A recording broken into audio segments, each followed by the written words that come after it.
Assalamualaikum warahmatullahi wabarakatuh. Ketemu lagi bersama saya Erwan Sudiwijaya. Kali ini kita bertemu di mata kuliah pengantar periklanan. Dan hari ini saya akan menjelaskan tentang Integrated Marketing Communication. Jadi kita akan melihat bagaimana iklan dibandingkan dengan fungsi marketing communication lainnya. Oke, sekarang kita lihat dulu pola pikir dasar kita sangat ingin memahami tentang definisi di komunikasi. Oke, kita bisa lihat di sini logikanya komunikasi ada yang ngomong, ada yang diajak ngomong. Nah, kalau di konteks periklanan itu yang ngomong adalah brand. Kemudian yang diajak ngomong itu adalah ini dia, target audience. Dan kemudian ada tujuan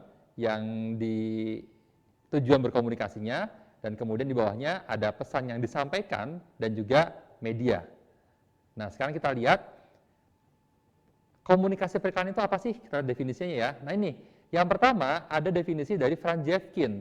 Dia bilang, ini kalian bisa baca sendiri ya, tapi intinya adalah persuade people to buy, mendorong orang untuk beli. Jadi yang paling mendasar di komunikasi, ya kalau ada yang nanya gitu ya, iklan itu apa sih? Iklan itu adalah komunikasi yang mendorong orang untuk beli. Next.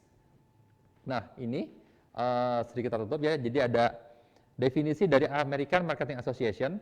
Intinya adalah pembayaran yang diterima oleh media dari sponsor yang teridentifikasi. Jadi gini logikanya, saat teman-teman handle Honda, kalian mau bikin iklannya untuk Honda Vario di YouTube, teman-teman akan memposting materi iklan kalian ke YouTube, dan kemudian YouTube akan mengiklankan, dan nanti setiap yang like akan dipotong dari deposit kalian. Jadi secara manajemen brand di sini ada pembayaran yang dilakukan oleh kalian ke YouTube agar iklan Honda Vario kalian bisa tayangkan di YouTube. Next. Nah, ini ada definisi dari Indonesia ya di sini. Nah, di sini iklan standar definisinya adalah komunikasi tentang suatu produk lewat media. Kuncinya adalah dikomunikasikan ke sebagian orang atau seluruh masyarakat. Contohnya gini, saat teman-teman handle pembalut Laurier, itu kan tidak semua orang kita sasar, tapi hanya wanita. Wanita pun tidak semua wanita. Wanita yang sudah menopause tidak ikut jadi target audience-nya di sini, dan termasuk juga wanita yang belum head. Jadi di sini adalah target audience-nya adalah yang akan diajak ngomong wanita yang masih masa produktif. Oke, ini adalah contoh dari iklan Binomo yang begitu fenomenal, di mana Mas Budi Setiawan mempersuade kita, mendorong kita untuk mendaftar Binomo, dan iklan ini ditayangkan di YouTube, berarti kan Binomonya bayar ke YouTube, dan terakhir disasar untuk sebagian orang. Kalau ini ya, sebagian orang ingin berinvestasi di forex. Next.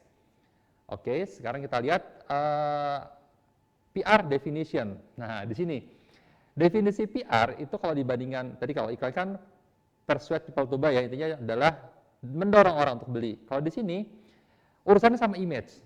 Jadi bagaimana tonton PR ini akan membangun sebuah citra atau image, kemudian merawat citra tersebut, dan kemudian memperbaiki. Jadi saat ada brand crisis, misalnya nih teman-teman lagi handle AirAsia, kemudian jatuh pesawatnya, kepercayaan masyarakat menurun, kerja PR dimulai di situ untuk memperbaiki kepercayaan masyarakat dengan membangun image. Sekarang kita lihat contohnya. Nah, kerja PR itu menariknya seperti ini nih. Dapat dilihat dari media-media. Di sini tentunya teman-teman tahu ya tentang film Tilik. Film Tilik itu kan dari filmmakernya, sutradaranya, produsernya, kemudian tokoh utamanya kebetulan pernah kuliah di komunikasi UMY.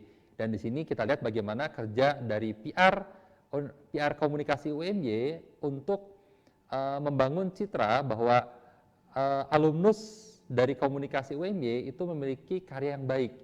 Nah, jadi mereka bekerja, berkomunikasi dengan menggunakan tangannya orang, bahasa istilahku, jadi dengan menggunakan tangannya media. Jadi di sini kita lihat target audience kita calon mahasiswa, calon orang tua siswa, bahkan alumnus dan juga mahasiswa di UMY mendapatkan informasi ini melalui media-media di luar brand. Jadi media-media pihak ketiga istilahku. Oke, next. Nah, di sini sekarang kita bandingkan dengan sales promotion. Jadi kalau sales promotion itu tuh saat teman-teman main ke Carrefour atau nge-mall, main ke hypermart, kemudian ada diskon, ada promo, buy one get one free. Nah, itu adalah sales promotion, promosi penjualan. Jadi di sini tuh dari definisi ini intinya adalah dia adalah seperangkat alat yang digunakan untuk menstimulasi pembelian dalam waktu yang cepat dan besar. Jadi biasanya skenarionya ini saat barang baru udah mau datang nih. Jadi misalnya sekarang lagi koleksi tema-tema proklamasi, warnanya tonton merah putih merah putih merah putih. Kemudian udah mulai masuk bulan September. September udah mau ada desain baru lagi. Sementara yang Agustus ini harus dihabisin dulu nih barangnya. Nah, untuk menstimulasi pembelian dalam waktu yang cepat dan banyak, itu digunakanlah sales promotion. Next. Contohnya ini adalah iklan dari Ramayana atau Robinson.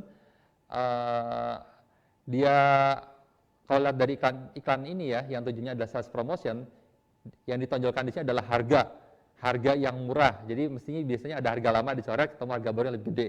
Ya tadi, karena tujuannya dia hanya mendorong penjualan dengan waktu yang cepat, makanya mesti ada diskonnya, ada waktunya nih.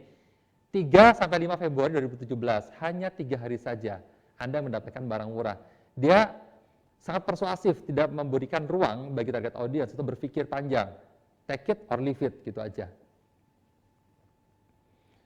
Nah, berikutnya ini adalah event and experience. Jadi ya event ya seperti saat teman-teman main ke Malioboro Mall atau ke Ambarukmo Plaza, kemudian di lobi tengah ada Honda atau Suzuki yang sedang pameran gitu ya. Di situ ada berbagai macam mobil-mobilnya. Jadi di sini kan saat teman-teman datang ke pameran mobil tersebut, kalian bisa langsung masuk ke mobilnya, duduk di joknya, nyobain setirnya. Bahkan di beberapa event mereka menyediakan test drive. Karena di sini yang disasar adalah active engage in live and real-time activity.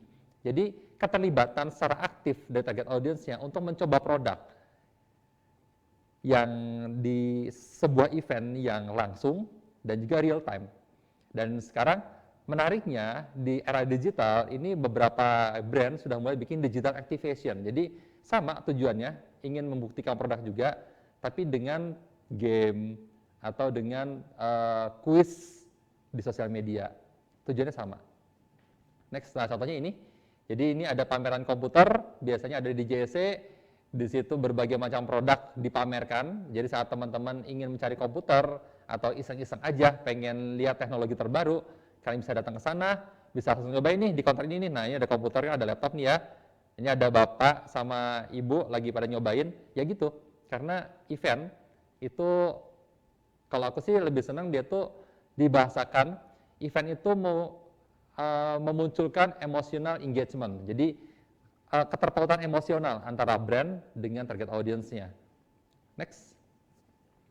Nah, selanjutnya ada direct marketing. Nah, kalau di sini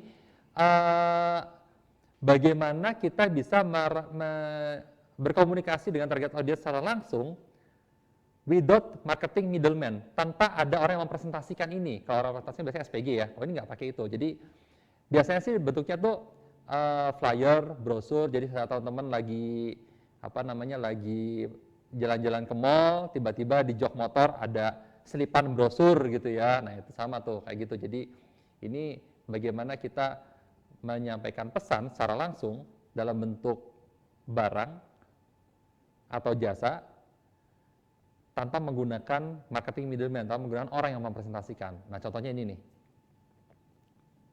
Nah, ini contohnya. Jadi ini salah satu contoh flyer yang kreatif ya. Jadi dia memanfaatkan, sebenarnya sama sih fungsinya. Jadi ini ada flyer dari Papa John yang dikirim ke rumah-rumah.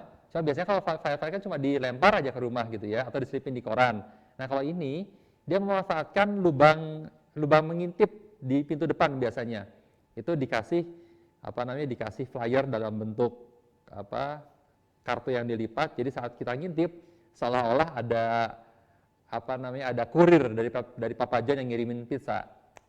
Kalau saat dibuka nanti ada delivery di mana gitu. Nah, sekarang terakhir ini ada personal selling. Jadi penjualan secara personal. Ini yang biasa disebut SPG. Jadi kalau di sini kuncinya adalah interaksi personal yang langsung dan interaktif, dan bisa di next sedikit, Mbak. Oke, satu kali lagi. Nah, ini. Jadi poinnya di sini adalah adanya hubungan kontak antara dua orang atau lebih.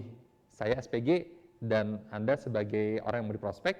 Kemudian ada kultivasi, peningkatan hubungan personal, hubungan personalnya dari orang yang hanya tanya-tanya tentang fakta produk menjadi orang yang punya hubungan secara personal. Makanya biasanya SPG akan menawarkan, kalau misalnya kalian yang ngedeal di hari ini gitu ya, bisa saya catat nomor handphonenya, jadi saat nanti ada promo-promo baru saya akan menghubungi secara personal. Ya memang karena tujuan mereka ingin mendekatkan diri secara personal.